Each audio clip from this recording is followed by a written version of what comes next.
ओम नमः शिवाय। नमस्कार दोस्तों, स्वागत है आप सभी का आपके अपने यूट्यूब चैनल खुशहाल जिंदगी में। तो दोस्तों, देखते देखते चैत्र मास के शुक्ल पक्ष की प्रदोष तिथि आ गई है। इस बार प्रदोष व्रत सोमवार को पड़ रहा है, जिस वजह से इसे सोम प्रदोष के नाम से जानेंगे। और आप सभी को पता है कि सोमवार का दिन महादेव को अत्यंत ही प्रिय है और यह दिन महादेव को समर्पित है। इस दिन महादेव की पूजा अर्चना करने से विशेष फलों की प्राप्ति होती है।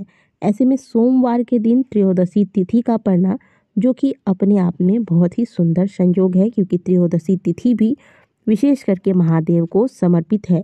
इस दिन महादेव के प्रदोष व्रत को धारण करने से भक्तों के सभी प्रकार के कष्टों का नाश होता है। सभी शिव भक्तों के लिए यह दिन बहुत ही खास होता है। आज के दिन प्रदोष काल में महादेव की पूजा आराधना करने से महादेव की कृपा शीघ्रता से व्यक्ति को प्राप्त होती है। जीवन की ऐसी कोई भी समस्या नहीं जिसका समाधान प्रदोष व्रत को धारण करने से या फिर प्रदोष व्रत के दौरान से महापुराण में वर्णित प्रदोष व्रत के उपाय को करने से प्राप्त ना हो। तो आज की वीडियो में हम कुछ विशेष उपाय आपके लिए लेकर आए हैं, जो कि केवल और केवल प्रदोष के दिन आपको करने चाहिए, जिसका वर्णन शिव महापुराण के अंतर्गत किया गया है। प्रदोष की पूजा विधि तो मैंने आपको पिछले वीडियो में भी कई बार बताया है कि प्रातःकाल जल्दी उठे, स्नान इत्यादि क्रियाओं से निवृत्त होकर हल्के रंग के वस्त्र धारण करें। आज के दिन काले या नीले रंग के वस्त्र धारण नहीं करना है। बाकी आप सफ़ेद, क्रीम कलर, पीला रंग, नारंगी रंग ऐसे रंगों का चुनाव करें। फिर स्वच्छ वस्त्र धारण करने के बाद जो लोग व्रत करते हैं वो व्रत का संकल्प लेंगे। जो व्रत नहीं करते वो केवल नियम पूर्वक पूजा पाठ करेंगे। आज के दिन जब तक आप शाम को यानी कि प्रदोष काल में जो भी आपको उपाय करने हैं या फिर पूजा करना है नहीं कर लेते, तब तक आप शुद्ध सात्विक भोजन ही लेंगे।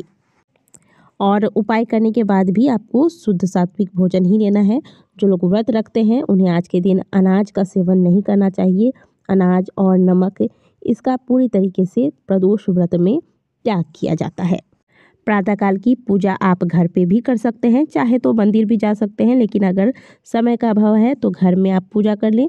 और मंदिर आप प्रदोष काल में अवश्य जाएं। कहने का मतलब है कि आज के दिन प्रदोष काल में मंदिर आपको अवश्य जाना है, चाहे आप प्रातःकाल जाएं या ना जाएं। प्रातःकाल की पूजा इसलिए आपको बता रहे हैं कि आप घर में ही कर लें और फिर प्रदोष काल में समय निकाल कर महादेव के मंदिर में जाएं, क्योंकि ऐसी मान्यता है कि प्रदोष के दिन प्रदोष काल में प्रत्येक शिवालय के शिवलिंग में महादेव माता पार्वती के साथ साक्षात रूप में विराजमान होते हैं।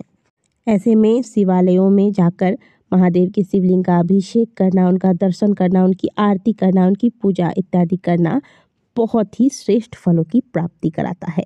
शिव महापुराण की कथा तो कहती है कि प्रदोष के दिन प्रदोष काल में महादेव के शिवलिंग के दर्शन मात्र से व्यक्ति के सभी पाप नष्ट हो जाते हैं। तो इस प्रकार से ध्यान रखिएगा कि प्रदोष के दिन प्रदोष काल में मंदिर अवश्य जाना है। और फिर आज के दिन करना क्या है, आज के दिन विशेष उपाय में आपको क्या करना है, चलिए ये जानते हैं।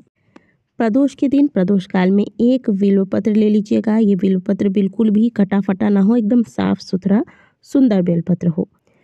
फिर आप एक लोटा शुद्ध जल घर से भर के ले लें और इसमें थोड़ा सा गंगा जल मिला लें। ध्यान रखिएगा कि जो बेलपत्र आपने लिया है उसे जल के लोटे में नहीं डालना है, इसे अलग से रखना है। और एक लोटा जल घर से भरकर आपको महादेव के मंदिर लेकर जाना है प्रदोष काल में। अब महादेव के मंदिर जाएं और मंदिर में जाने के बाद सबसे पहले तो शिवलिंग के दर्शन करें, प्रणाम करें। और आप सभी जानते हैं कि शिवलिंग में पूरा शिव परिवार समाहित है, जो कि हमने आपको कई बार बताया है। तो शिवलिंग में जो महादेव की पुत्री अशोक सुंदरी वाला स्थान है, जो आप स्क्रीन पर देख रहे हैं, यहाँ आपको जो बेलपत्र आप लेकर आए हैं वह अर्पित करना है। बेलपत्र का जो चिकना हिस्सा है वह ऊपर की ओर होगा और जो खुरदरा हिस्सा है वह जो आप अशोक सुंदरी वाले स्थान पर इस बेलपत्र को रखेंगे उस स्थान से स्पर्श करता होगा। इस बेलपत्र को रखना कैसे है ये भी ध्यान से सुनिए। जो डंडी वाला हिस्सा है वह आपकी ओर होगा और बेलपत्र की जो बीच वाली पत्ती होती है वह शिवलिंग की ओर होगा। अब जिस वक्त आप बेलपत्र रखेंगे अशोक सुंदरी वाले स्थान पर, उसी वक्त आपको श्री शिवाय नमस्तुभ्यम का ध्यान करते हुए अपनी कामना कहकर यह बेलपत्र रखनी है। अब जो 1 लोटा जल आप लेकर आए हैं उसमें से आधा लोटा जल आप शिवलिंग पर, जो आप देख रहे हैं ये लाइन बनी हुई है, यानी कि जहाँ पर पिंडी स्थापित है, महादेव का शिवलिंग जिस स्थान पर स्थापित है, जिसे कि हम माता पार्वती का हस्त कमल कहते हैं, इसके चारों ओर आपको श्री शिवाय नमस्तुभ्यम का ध्यान करके यह जल आपको अर्पित कर देना है, जैसे कि आप स्क्रीन पर देख रहे हैं। अब जो आधा जल बच गया है, ध्यान रखिएगा कि आधा ही जल आपको चढ़ाना है और फिर आधा जल जब बच जाए, अब जो आधा लोटा जल बच गया है उसे आप महादेव के शिवलिंग पर श्री शिवाय नमस्तुभ्यम का ध्यान करके अपनी कामना कहते हुए, जिस भी कामना के साथ आप इस उपाय को कर रहे हैं वह कामना पूर्ण हो जाए, ऐसी प्रार्थना करते हुए यह जल महादेव के शिवलिंग पर अर्पित कर देना है। प्रदोष पर करने के लिए इससे सुंदर और सरल उपाय हो ही नहीं सकता। सोम प्रदोष का अवसर है, ऐसे में आपकी कोई कामना है जो बहुत दिनों से अधूरी है, कोई विशेष कार्य है जो अटक रहा है, कोई कष्ट है जो टल नहीं रहा, तो ऐसे में यह उपाय सोम प्रदोष के दिन महादेव के मंदिर में जाकर अवश्य कीजिएगा। अब अगला उपाय आप सुन लीजिए, ये भी बहुत ही सुंदर सरल सा उपाय है। अब अगला उपाय दोस्तों, यदि आपका कोई कार्य अटक रहा है, बहुत प्रयास करने के बाद भी आपको सफलता नहीं मिल रही है, कोई पुरानी मनोकामना है जो पूर्ण नहीं हो रही है, तो ऐसे में सोम प्रदोष पर कर लें। ऐसे में जब आप प्रदोष के दिन, प्रदोष काल में महादेव की पूजा करने के लिए मंदिर जा रहे होते हैं, सुंदर से थाली तैयार करें। इसमें जो भी सामग्रियाँ, अक्षत, भस्म, धूप, दीप, पुष्प, बेलपत्र, समी के पत्र, आकरे का पुष्प और जो भी चीज़ें आपको पूजा में शामिल करनी है वो सारी सुंदर से तैयार कर ले एक थाली में।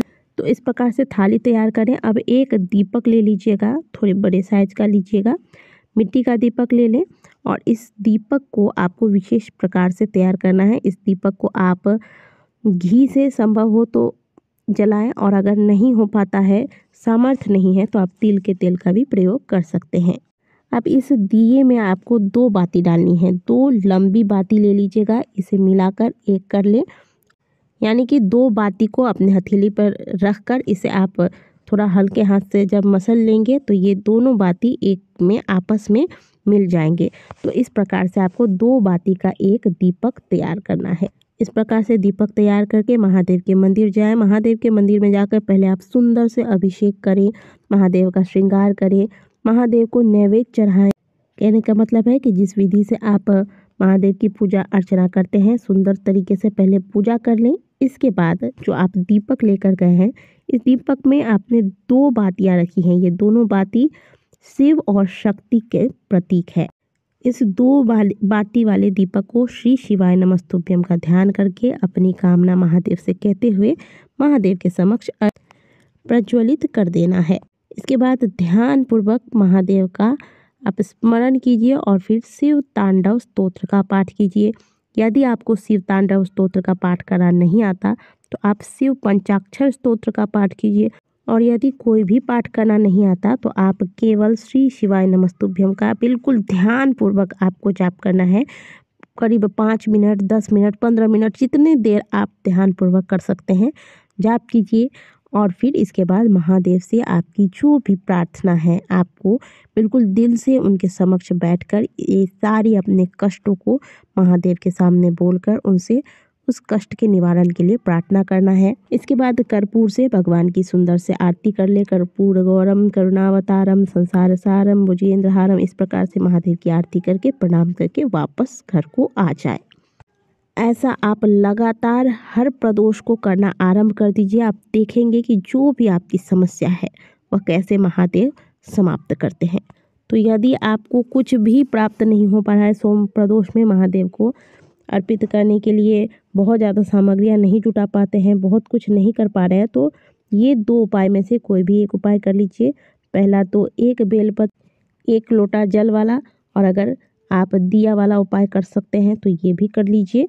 बहुत ही सुंदर सा उपाय है, इससे महादेव शीघ्र अतिशीघ्र प्रसन्न होते हैं। आशा करते हैं कि दी गई जानकारी आपको अच्छी लगी होगी। वीडियो अच्छी लगी है तो वीडियो को लाइक कीजिएगा, कमेंट बॉक्स में हर हर महादेव अवश्य लिखिएगा।